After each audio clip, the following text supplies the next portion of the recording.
আসসালামু আলাইকুম প্রিয় ভাই বোনেরা, কেমন আছেন সবাই? আশা করি সবাই ভালো আছেন। এগুলো দেখেন পোলট্রি মুরগির বাচ্চা, বড় বড় হয়ে গেছে প্রায়। ওখানে দেখেন 3-4টে আছে। আর এইগুলো হলো ব্রয়লার। এইগুলো হলো ব্রয়লার, ওই যে আপনার বলে যেগুলো টাইগার জাতের মুরগি।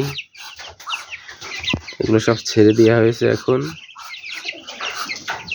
ছেড়ে দেওয়া হয়েছে যেন এটা একটু খেয়ে পুষ্ট হয়। আর গরম পড়ে অনেক, এই কারণে ছেড়ে দেওয়া হয়েছে। আবার ওইখানে আমার কবুতরগুলোও নিচে লেগে খাচ্ছে, দেখেন কাছ থেকে দেখা আপনাদের এরকম হাঁস মুরগি বাসায় পুষবেন তাহলে ভালো হবে। প্রায় লোক এখন হাঁস মুরগি পোষে বেশি। দেখেন কত সুন্দর দেখা যাচ্ছে।